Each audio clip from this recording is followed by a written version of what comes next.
Est-ce que tu avais le temps de faire un peu de sport ou tu faisais aucune activité? Je me levais et la première chose que je faisais, c'était boire un café, allumer une cigarette. C'est ce qu'on appelle les vrais fumeurs. J'ai vraiment le sentiment que notre corps subit tant qu'on lui demande. Je peux difficilement aller en altitude. Je me sens vraiment diminué dans mon corps. J'ai d'abord eu un problème d'addiction.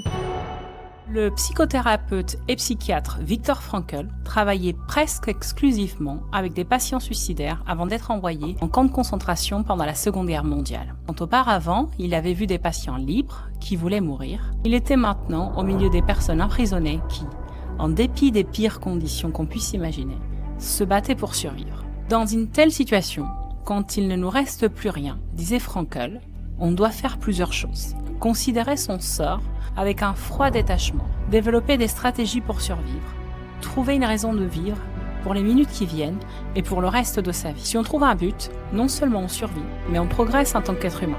Il disait que, quand on est confronté à la souffrance ou à l'angoisse, on doit s'engager dans la situation, sachant qu'on est toujours libre de choisir au moins une chose.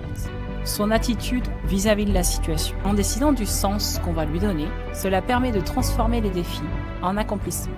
Bienvenue dans notre podcast Attitude, podcast du service STEP, le premier service de santé au travail des entrepreneurs par la prévention en France, en Belgique et en Suisse. Je suis Iris Ramos, je suis psychologue du travail, présidente et fondatrice du service.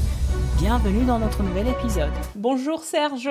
Bonjour Iris. Je suis très heureuse de t'avoir dans l'épisode numéro 4 du podcast Attitude de STEP. Aujourd'hui, j'ai le plaisir de te recevoir. Je veux bien que tu présentes ton activité, qui tu es, pourquoi tu as accepté de rejoindre aujourd'hui ce studio et de venir présenter ton activité et nous raconter ton histoire. Donc, je te donne la parole. Eh bien, moi, je suis un retraité actif.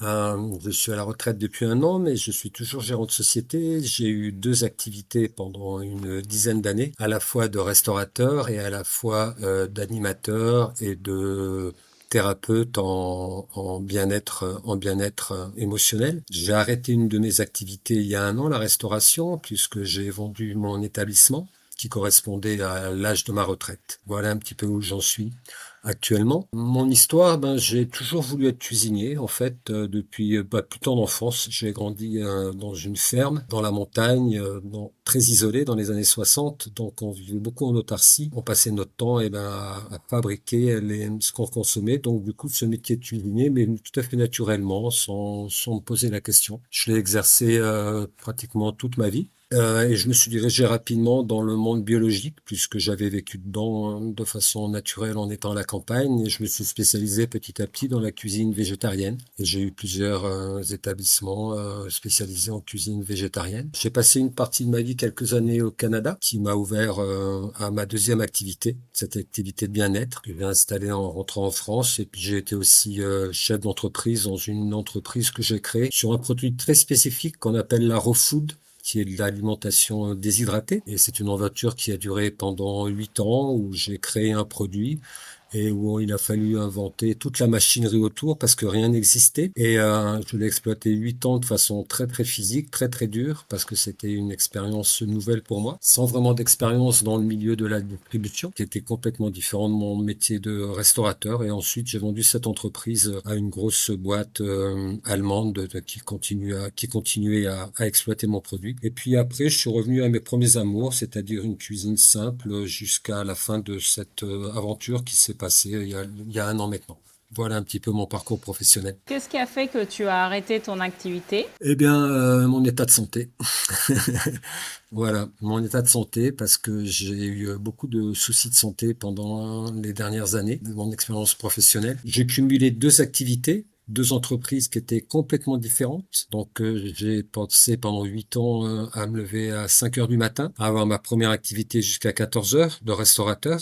Je basculais sur ma deuxième activité de thérapeute bien-être qui dure à peu près jusqu'à 19 heures, 20 heures. Ça pendant 5 jours semaine. Et le restaurant, c'était du 6 jours semaine. Et le 7e jour, j'étais déjà dans la mise en place de la nouvelle semaine qui commençait. Donc, j'étais arrivé à un stade où, avec toutes les alertes que j'ai eues physiques et les difficultés de maladie que j'ai eues, où il a fallu que je prenne une décision, et je me dis qu'il fallait que j'arrête, parce que si je continuais, eh ben, je sentais que j'allais pouvoir vraiment me retrouver dans une situation qui allait être irréversible. Qu'est-ce que tu as eu comme problème de santé? Alors, j'ai eu plusieurs problèmes de santé. J'ai d'abord eu un problème d'addiction aux médicaments, c'est-à-dire que je ne dormais plus du tout. Donc, il a fallu que je sois traité à ce niveau-là. Et je le suis d'ailleurs toujours, puisque ça fait maintenant une douzaine d'années que je prends des médicaments pour pouvoir dormir et me calmer. Et puis après, j'ai eu des problèmes au niveau de mon cœur. J'ai fait de l'arythmie cardiaque très puissante où je m'évanouissais. J'avais eu quelques alertes avant, mais je mettais ça sous compte de la fatigue simplement. Donc, quelquefois, je me dis, oh, je suis fatigué, je vais dormir une journée, ça ira mieux. Jusqu'au jour où l'arythmie cardiaque a vraiment pris le dessus et où là, j'avais à peu près ça pouvait m'arriver d'avoir par jour 40 à 60 crises d'arythmie cardiaque où le cœur montait à 200. Ça pouvait me durer plusieurs minutes en vivant dans un endroit magnifique en Bretagne, mais qui est aussi assez difficile d'accès au niveau des soins médicaux rapides. Eh bien, il a fallu que je me fasse prendre en charge rapidement, mais c'était très compliqué ici. Donc ça a duré plusieurs mois et puis j'avais pas le temps, je prenais pas le temps de me soigner jusqu'au jour où j'ai vraiment eu une alerte très très puissante et là je me suis quand même raisonné. J'ai réussi à me faire opérer quelques mois plus tard. Et pendant les mois qui ont précédé mon opération, j'étais toujours dans cet état, mais il était impossible pour moi de m'arrêter puisque j'avais une activité professionnelle. Si moi je m'en allais, puisque j'étais restaurateur, mais d'abord cuisinier, donc le restaurant dépendait de mon activité à moi, bien que j'avais des employés. J'arrivais absolument pas à faire en sorte de me dire qu'il fallait que je me pose, ne serait-ce qu'une semaine ou 15 jours pour pouvoir vraiment essayer de prendre ce problème à bras le corps jusqu'à ce que je tombe. Et à ce moment-là, ben, j'ai pas eu le choix que de me raisonner et de me faire opérer. Qu'est-ce que tu as eu comme opération? Alors, ben, l'arythmie cardiaque, en fait, c'est un flux électrique dans notre cœur qui est intermittent. Une arythmie cardiaque, en fait, on peut comparer ça à un circuit électrique qui doit suivre un circuit, mais quand on fait de l'arythmie, il prend d'autres circuits, ce qui fait que le circuit n'est plus du tout dans un rythme régulier et qui s'emballe. Et après, ça baisse. C'est ça, l'arythmie cardiaque. Ça peut être dangereux parce que on a des pertes de conscience. On peut aller jusqu'à la perte de conscience, ce qui m'est arrivé. Ça m'est arrivé 2 fois au volant de ma voiture. Donc, ça peut être très dangereux parce que ça prévient pas. Ça a été ma première alerte qui a dit qu'il fallait que je vende mon restaurant. Quelques mois après la vente de mon restaurant, là, ça s'est vraiment aggravé puisque après, là, j'ai fait une crise cardiaque où là, j'ai vraiment failli perdre la vie à quelques, on va dire à 1 heure près, quoi. J'étais vraiment en train de perdre la vie. Donc ça fait maintenant 1 an. Mais il y a quelques jours, c'était la date anniversaire de ma crise cardiaque. Voilà. Donc ben, je m'en suis remis. J'ai la chance maintenant d'avoir une seule activité que je peux gérer au niveau du temps, mais ça m'a beaucoup affaibli physiquement. Je suis sous traitement à vie. J'ai des soucis lombaires, beaucoup, puisque ben, dans ce métier de cuisinier, on est toujours dans des positions différentes. Donc, je fais un rétrécissement de la paroi lombaire qui joue sur ma moelle épinière. Donc, et là, je suis en train de le traiter. C'est loin d'être terminé. Je suis en phase d'examen plus approfondi. Et puis dernièrement, il y a 2 mois, j'ai fait une hernie inguinale qui est extrêmement douloureux, et toutes ces maladies, en fait, eh ben, elles sont dues à un grand stress que je vivais précédemment et puis qui l'a lâché. Mais j'ai vraiment le sentiment que notre corps subit tant qu'on lui demande. Et puis à un petit moment donné, soit il se rebelle avant, mais le jour où on lui donne l'information qu'on est au repos, eh ben, il nous dit, il y a un petit crédit à payer, quoi, il va falloir le payer. Je suis en plein dedans en ce moment.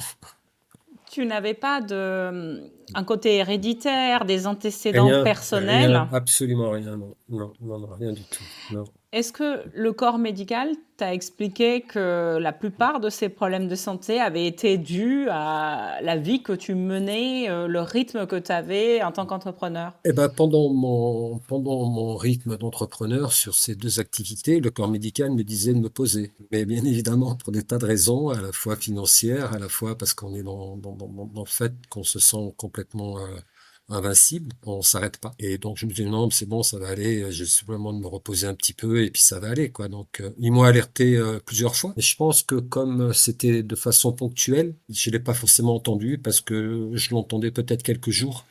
Et après, ben, je repartais dans mon rythme d'entrepreneur et j'oubliais. Ton activité de bien-être, c'est dans quelle spécialité aujourd'hui? Alors moi, c'est paradoxal, hein. J'ai une activité de bien-être où je travaille sur les gens de façon thérapeutique pour leur permettre de penser à eux. C'est toujours l'histoire du cordonnier mal chaussé. C'est souvent les gens que je croise qui me disent: «C'est génial votre truc chez Step, Ouais, mais je ouais, me sens pas concernée, ce serait bien pour ouais, les ouais, autres». ouais, c'est ça. Ouais, ouais. Donc ça fait maintenant une dizaine d'années que j'exerce cette activité. J'organise des séminaires sur cette activité de bien-être sur différentes techniques de relaxation, de méditation, pour que les gens puissent à un moment donné eh ben, amener du bien-être ou du repos ou du calme en eux. Voilà, c'est ça mon activité en ce moment. Comment organises-tu tes journées aujourd'hui? Qu'est-ce que tu as changé dans ton quotidien? Eh ben, ce que j'ai changé dans mon quotidien, c'est que ça m'a permis d'avoir la réflexion de me mettre au centre de mon activité. D'abord moi, et comment est-ce que je construis mon activité autour de moi et de ma famille. Je pense que si j'avais compris ça plus tôt, je pense que j'aurais évité tous ces soucis de santé. En tous les cas, je pense qu'ils auraient été beaucoup moins virulents et que j'aurais pu certainement les prévenir. En tous les cas, qu'ils soient beaucoup moins violents qu'ils l'ont été. Qu'est-ce que tu ferais autrement si c'était à refaire? J'arrêterai d'être passionné par ce que je fais. Je mettrai un petit peu de raison dans les deux métiers que j'ai eus, puisque maintenant j'en ai plus qu'un. Ça veut dire qu'en fait, on est souvent aveuglé, pas par la réussite, mais par le fait de vouloir toujours donner le meilleur de nous-mêmes. Et on arrive à s'oublier complètement. Donc je pense que c'est ça que je changerais profondément. C'est-à-dire arrêter de m'oublier comme j'ai pu le faire pendant pratiquement 25 ans de ma vie. J'ai rarement travaillé pour les autres parce que j'ai toujours eu de la difficulté à ce qu'on me donne des ordres, tout simplement. Donc j'ai très vite été entrepreneur, très rapidement. Je devais avoir 26 ou 27 ans quand j'ai commencé à avoir ma première entreprise. Mais parce que j'étais passionné par ça, parce que j'adorais, enfin je sais pas, je pense que n'importe quel entrepreneur est passionné par son métier, quel qu'il soit. Moi, le mien, c'était la convivialité, le fait de se retrouver autour d'une table, dans un bon produit, le fait de faire passer un bon moment à mes clients, dans le respect avec beaucoup de valeur, dans le respect du produit, des gens, des animaux, enfin tout ça. C'était important pour moi. Mon métier m'a permis aussi de pouvoir transmettre mes valeurs à travers ce que je pouvais proposer à ma clientèle, mais ça m'aveuglait tellement que je me suis complètement oublié. Je pense que ce que je changerais, ce serait vraiment ça. Le fait d'arrêter de m'oublier pour ma passion. Et en termes d'organisation concrète, si tu devais relancer une activité maintenant, comment tu poserais un cadre pour ne pas te faire happer par cette passion? Eh bien, je pense que je délèguerai plus. Ça, je pense que ce serait la première des intentions que je donnerais à mon entreprise dès le départ. Je structurerai mon entreprise pour ne pas être indispensable à mon entreprise, c'est-à-dire qu'elle puisse absolument pouvoir exister sans moi pendant un laps de temps. Alors, bien évidemment, pas de façon permanente, sinon ça n'a plus de sens, parce que c'est quand même, chaque entrepreneur amène l'énergie, insuffle l'énergie de son entreprise. Mais en tous les cas, de faire en sorte de pouvoir ne pas y être au quotidien. Je pense que j'aurais commencé par ça. Et ça, c'est quelque chose que j'ai jamais vu. Pas parce que je désirais être indispensable pour moi, pour mon ego, simplement parce que je voulais que ce soit parfait comme je le voulais moi, que j'imaginais que si j'y étais pas, ça pouvait pas l'être. Et mes différents problèmes de santé m'ont montré que je m'étais trompé pendant des années, en fait. Quels ont été les facteurs, les habitudes qui ont impacté défavorablement ta santé? Eh bien, la cigarette. Je pense que dans tous les gens qui ont une activité intense, on va tous chercher une béquille. Elle peut être sportive, dans l'excès aussi. Elle peut être au niveau d'une addiction quelconque, l'alcool. Moi, j'ai eu la chance de jamais boire de ma vie, donc ça m'a sauvé. Mais je fumais énormément, beaucoup, beaucoup, beaucoup, beaucoup. Je buvais une quinzaine de cafés par jour. Voilà. J'étais un vrai fumeur. Je me levais et la première chose que je faisais, c'était boire un café, allumer une cigarette, hein. C'est ce qu'on appelle les vrais fumeurs. Donc ça, bien évidemment, c'est des facteurs à risque. Et j'ai aussi des soucis aux poumons qui pour l'instant sont stagnants. On va dire que ils n'ont pas évolué depuis 3 ans, mais j'ai des poumons d'un ancien fumeur. Ça, c'est des risques. Le fait de pas pouvoir d'être constamment pas forcément dans le stress, mais en tous les cas dans l'activité et de faire en sorte que notre corps ne se relâche jamais. Ça m'a obligé à un moment donné à prendre des médicaments pour pouvoir dormir, tout simplement. Donc ça, c'est quelque chose qui est très pernicieux parce que Tu ça avais devient du mal à déconnecter, c'était pour complètement, déconnecter que... complètement, oui. Ça, je pense que c'est valable pour n'importe quel métier, mais dans la restauration, on est toujours dans l'anticipation. Il faut que je commande mes produits, il faut que je fasse mon menu pour la semaine prochaine, il faut que, enfin voilà, donc on est en permanence dans l'anticipation. C'est un métier où on s'arrête pas. Je pense que pour tous les entrepreneurs, c'est pareil. En fait, notre activité s'arrête pas quand on ferme la porte de notre établissement. La restauration, je pense que c'est quand même un petit peu plus poussé par rapport aux obligations qu'on peut avoir en amont d'un service. Donc bah, il faut tenir quoi et bah, je pense que on a tous une forme de béquille et moi ça a été beaucoup la La cigarette. cigarette, le café, oui, énormément énormément et ça bien évidemment ce sont des gros facteurs à risque à la fois au niveau pulmonaire et puis bien évidemment au niveau cardiaque. Est-ce que tu avais le temps de faire un peu de sport ou tu faisais aucune activité? Je faisais très peu d'activité parce que j'arrêtais, je m'effondrais quoi. Mon corps il suivait pas, donc je gardais toute mon énergie pour mes activités professionnelles. Je me suis mis au sport il y a peut-être 2 ans, 3 ans maintenant, de façon on va dire intensive pour moi, puisque j'en fais 4 à 5 heures semaine maintenant. Je pense que c'est quelque chose que j'aurais mis en place aussi dans la façon de construire mon emploi du temps, c'est-à-dire d'avoir une activité physique qui puisse à la fois me servir de levier de décompression et à la fois qui puisse entretenir mon corps. Mais c'est vrai que le souci quand on est entrepreneur, c'est qu'on a l'impression qu'on n'a jamais le temps, en fait. Ce qui est complètement faux, mais c'est quelque chose on est tellement ancré dans ce qu'on fait que on voit que ça, et ça, c'est un vrai danger. Est-ce que tu penses qu'un dépistage un peu précoce aurait changé la donne, aurait changé les choses pour toi? Oui, je pense que oui. Je pense qu'il aurait surtout fallu me le faire rentrer dans la tête. Voilà. J'ai eu quelques dépistages, j'ai eu quelques alertes. Hormis ma femme qui me disait, mais là, ça va pas. Mais la plupart du temps, on n'écoute pas vraiment nos proches. Voilà. En tous les cas, on a du mal à entendre ça. Je pense qu'on entend mieux de la part de quelqu'un extérieur à notre environnement familial. Enfin, je pense que j'aurais surtout eu besoin de quelqu'un qui m'alerte, mais je dirais pas forcément de façon professionnelle, avec un accompagnement qui aurait été peut-être plus, pas psychologique, mais de relationnel, on va dire ça comme ça. Oui, je pense que ça aurait été important, ouais. Au-delà de ma famille, bien évidemment. Aujourd'hui, on essaye d'organiser, enfin on n'essaye pas, on le fait bien, mais en tout cas, ce n'est pas évident d'amener les dirigeants dans cette démarche tous les jours. Mais on essaye par tous les moyens de faire de la pédagogie pour qu'ils se soignent, ils fassent attention à eux. Comment tu verrais les choses? Qu'est-ce que tu me conseilles pour aider plus de dirigeants à prendre conscience que attendre que leur corps les lâche, c'est pas une bonne idée? Alors, je sais pas si je suis capable de te conseiller, mais je peux te dire ce dont moi j'aurais eu besoin en tous les cas. Voilà. Je pense que ben, ça passe surtout par un état des lieux. Dans mon cas à moi, il aurait fallu que je trouve le temps de ça. Et c'est hyper compliqué de se dire on va se prendre en charge. Bon, alors il faut aller voir d'abord le médecin traitant. Une fois qu'on a vu le médecin traitant, elle nous dirige vers un spécialiste. Donc il faut prendre le spécialiste. Donc le spécialiste, c'est quelquefois déjà 1 heure d'attente au téléphone. Pendant ce temps-là, ben moi, ma viande, elle cuit pas. Après, il faut qu'une fois qu'on a Ou elle rendez-vous, a cramé. ou elle a cramé, ouais, l'un ou l'autre, ouais. Après, il faut prendre un rendez-vous. Bon, une fois que j'ai la standardiste au téléphone, ça va me dire, bon, vous avez rendez-vous dans 2 mois, 3 mois, 6 mois. Moi, j'ai eu le cas ici, quand je fais mon arythmie cardiaque, et j'avais 4, 4 ou 6 mois ou 7 mois, enfin, je ne me souviens plus, pour avoir un rendez-vous avec un cardiologue. Qu'est-ce que j'ai fait? Je suis allé sur Paris, du coup. Je me suis déplacé à Paris, où j'ai réussi à avoir un rendez-vous sous 15 jours. Et donc, j'ai fait plusieurs allers-retours sur Paris pour pouvoir être pris en charge rapidement et pour pouvoir me faire opérer. Mais parce que j'étais en état d'urgence. Et à chaque fois que j'ai eu une alerte, comme j'étais pas en état d'urgence, je laissais tomber. Je dis c'est bon, quoi. Je vais pas perdre du temps alors qu'il faut que mon entreprise a besoin de moi, quoi. J'ai pas ce temps à perdre, en fait.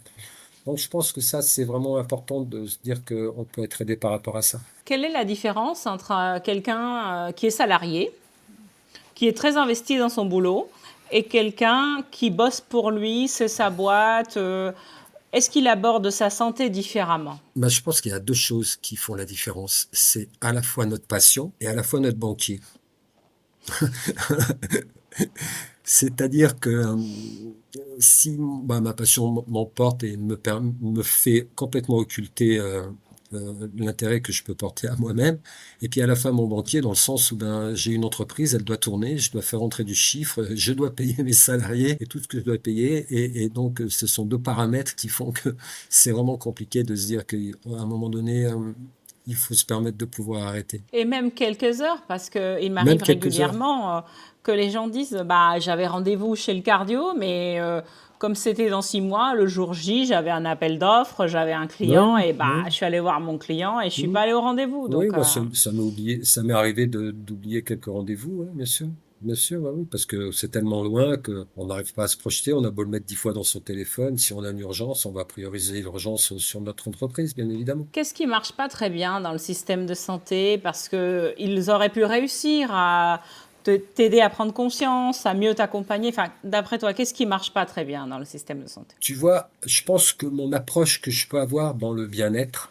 m'a permis de comprendre que la médecine dans le ministère de la Santé est extrêmement importante. Mais c'est pas, il n'y a pas un système de santé, je dirais, dans une guérison holistique. C'est-à-dire que on a un problème cardiaque, on va aller voir un spécialiste du cœur. Moi, j'appelle ça des plombiers, et en les respectant profondément, bien évidemment, parce que Dieu Des sait si garagistes.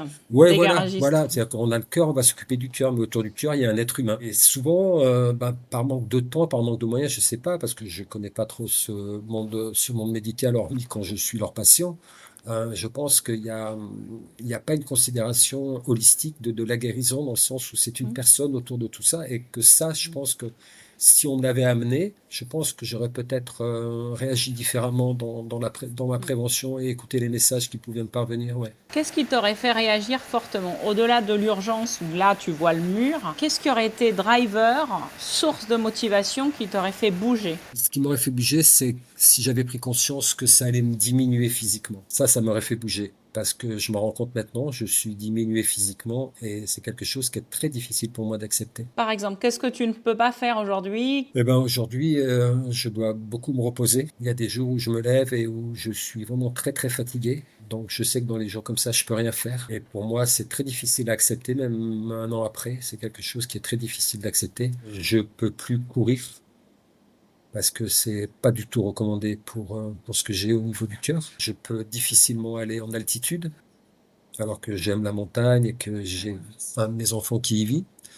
C'est compliqué pour moi de monter en altitude. Je suis un passionné de rugby. Il y a longtemps qu'il a fallu que j'arrête parce que c'est plus possible. Donc je suis dans des sports doux, je fais du vélo, beaucoup d'endurance. C'est très bien aussi, mais je me sens vraiment diminué dans mon corps. Voilà, je marche 6 ou 7 kilomètres et je suis tout de suite très fatigué.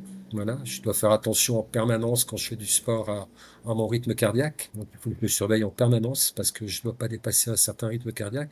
Et tout ça, ça me diminue fortement. Et je sens vraiment que j'ai perdu beaucoup d'énergie et de puissance qu'on peut avoir dans son corps physique quand on en forme, quoi. On n'a pas tendance à se sentir dans la gratitude du fait de se mettre debout sur ses deux jambes, de marcher sans être essoufflé, de s'asseoir sans être trop dérangé, sans avoir trop mal. Tu sais, des choses très simples de la Oui, tout vie. ça, oui, oui, oui, oui. Et quand on les a pas, on dit, bah, quand même, c'est cool de respirer sans être essoufflé. Ouais, tout à fait, ouais, tout à fait. Et malheureusement, je pense que c'est déjà un trait humain d'aller contre le mur, mais je pense que c'est démultiplié quand on est entrepreneur. Ouais, ce que je pense très sincèrement. Et j'en discute avec d'autres amis qui ont des entreprises dans d'autres secteurs d'activité. Et en fait, je leur le dis, vous voyez, qui sont plus jeunes que moi, qui sont encore en activité, quoi, et qui sont dans le même schéma dans lequel j'ai pu être moi précédemment. Et je leur dis, mais regardez-moi où j'en suis là aujourd'hui, donc faites attention. Mais je vois que ça rentre pas beaucoup, quoi. Ça les fait pas bouger. Non. Est-ce que c'est un côté masculin de l'éducation, de la société, de faire moins attention à soi, d'aller voir le médecin un peu moins ou des soins de médecine alternative? Est-ce que c'est lié un peu à une éducation qu'on donne aux garçons? Alors, je pense que c'est lié à deux facteurs. Je pense qu'effectivement, c'est lié à l'éducation où les hommes doivent être là, doivent être forts, doivent pas se plaindre, tout ça. Mais Moins je pense que s'écouter? moi, s'écouter, mais je pense que vous, les femmes, dans vos gènes, vous avez quelque chose que les hommes n'ont pas, c'est la notion du sacré de la vie. Vous la donnez déjà, nous non, donc ça fait une grosse différence. Et je pense que les femmes entrepreneuses, elles sont d'abord femmes aussi, et elles ont beaucoup plus la notion du fait de respecter leur corps, de respecter, qu'elles s'écoutent beaucoup plus que nous. Alors c'est à la fois sociétal, je pense, mais pas que. Je pense que c'est aussi une question de gène. Biologique, quoi. Oui, Ouais, tout à fait, oui. biologique. Ouais, On est ouais, protégé davantage jusqu'à la oui, ménopause par les oui, hormones. Et oui, après, ça se oui, barre en cacahuète. oui, Mais en tout cas, on n'est pas fait pareil, d'ailleurs. oui, tout à fait. Je pense que le texte fort, c'est pas celui que l'on définit à chaque fois. Voilà. Ah, ça va plaire. Ça, je ne sais pas si on va le garder au montage. Ok, alors pour terminer, le podcast Attitude, je l'ai lancé en me disant que la vie, c'est 10% de ce qui t'arrive et 90% de comment tu le prends. Mhm. Donc aujourd'hui, tu as fait le pari de faire attention à toi, de changer de vie, etc. Mhm. Comment tu vis les choses au quotidien? Comment ton attitude, ce côté résilient, t'aide à passer malgré tout cette épreuve? J'ai plus de temps pour moi, ce qui me permet d'être plus conscient de ce que je vis. Voilà.